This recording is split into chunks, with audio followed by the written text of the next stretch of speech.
What's up, ladies and gentlemen, and it's your boy Trantor147, and here's another video called Behind the Canvas. And in this video is one of my personal favourites. I've seen it at the National Gallery in London, and I really like it. I don't know if you guys like it, but I really like it because there's so much going on in this picture. I really like it. And I haven't seen really much other stuff of this guy, but when I saw this at the National Gallery in London, I was like, this is bloody fantastic. I like the use of lighting as well. It really like shows up in their faces. And the painting I'm talking about in particular is called An Experiment on a Bird in the Air Pump. Oh, chair's too close there, it's a bit squeaky against the desk. By Joseph Wright of Derby, or just Joseph Wright. He's from Derby. And anyway, here's a little blurb about Joseph Wright of Derby. Joseph Wright was born in 1734 in Derby, England, the son of a lawyer. He taught himself to draw by copying prints and left for London in 1751 to study painting under Thomas Hudson, who also taught Joshua Reynolds. Back in Derby in 1753, Wright painted portraits, landscapes and scenes illuminated with artificial light, such as candles or lanterns. He lived in Liverpool from... unlucky. Living in Liverpool now must be tough, but living in Liverpool back in the day must have been a lot tougher. From 1768 to 1771, painting portraits of the prominent citizens of the city. Laddie across the Mersey. After travelling to Italy and then a brief period in the spa town of Bath, which is lovely. I've been to Bath many times. I've seen a Roman bath. I definitely recommend it if you're in the area. It's really nice. Where was I? Bath. Wright returned to Derby, where he remained for the rest of his life. Though he sent works to London for exhibition, he died in 1797 in Derby. Right, that's a bit about Joseph Wright, and let's go into the painting in particular, shall we? Here we go. The mid-18th century was a time of scientific advances and experimentation referred to as the Age of Enlightenment. In its subject, its precise attention to accurate detail and its depiction of emotions and ideas. Joseph Wright's An Experiment on a Bird in an Air Pump is one of the most striking expressions of the changing character of the age. Wright was essentially a provincial painter, but had contact with the leading industrialists and thinkers in the English Midlands. His painting of people centered around a bird and an air pump comes out of a tradition of conversation pieces, informal group portraits, though Wright's fondness of artificial lighting took this genre in a different direction.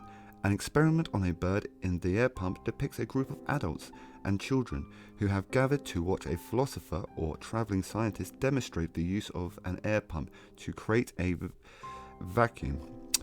A white bird flutters inside a globe as the air is withdrawn. Reaction, that would blow it up, wouldn't it, if you do that? It creates a vacuum, it would mess it up, wouldn't it? It just implode, I don't know. Reactions to the experiment vary. The girls are alarmed or sad. You can see him on the right there, and the guy's trying to comfort him. He's like, oh, look at the bird, look at the bird. He's like, oh no, don't look at the bird, help me. Oh, no. Sad, the men's bed flies aside the globe, withdrawn access, men, the girls are alarmed or sad. The men seem absorbed. The two lovers on the left ignore the experiment altogether. The philosopher in the centre looks out at the viewer, almost as if asking whether he should continue with the experiment or spare the bird. The only light in the room comes from a candle and the moon outside the window, creating a dramatic effect. Wright's depiction of the scientific apparatus is detailed in the correct, and the figures are individuals. Probably known to him through the painting was not meant to be a group portrait. Chiaroscuro contrast of lights, that's a terrible word, Jesus, I can't believe I just said that, is used to great effect and adds to the drama of the scene. He was a highly skilled painter whose attention to detail and services was appealing. Wright painted such scenes to appeal to the wealthy scientific circles in which he moved, which included industrialists Josiah Wedgwood and Richard Arkwright, and the physician and philosopher Thomas Darwin, grandfather of Charles Darwin. The painting, An Experiment on a Bird, was popular enough to have been copied and circulated in mezzotint engravings because of its subject. And because Wright did not live and work in the capital, this type of scene, though admired, had little impact on the other artists of the time.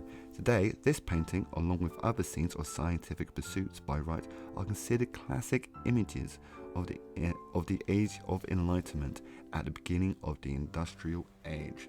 And there we have it, folks. That's Joseph Wright of Derby's An Experiment on a Bird in the Air Pump. I don't know if you like it, but I like it. I like the use of lighting. I like how every single character is doing something different. It's good, and like the guy on the far right just holding up. I don't even know what he's holding up. What is he holding up? I think he's like holding up. He's holding up something. I can't really see. Can't really tell. So this is like back in the mid 18th century, so it probably doesn't exist anymore. But I like the bird. I like the brush strokes. It's almost like realism, like close enough. And I like the fabrics. And yeah, it's one of my favourites. When I saw it at the National Gallery, I was like, whoa, this is really cool. It's actually really, really big. It's a massive. It says here 183 centimetres by 244. So that's like, is it like 2 metres, but whatever. Bigger than that. Whatever. But yeah, I liked it.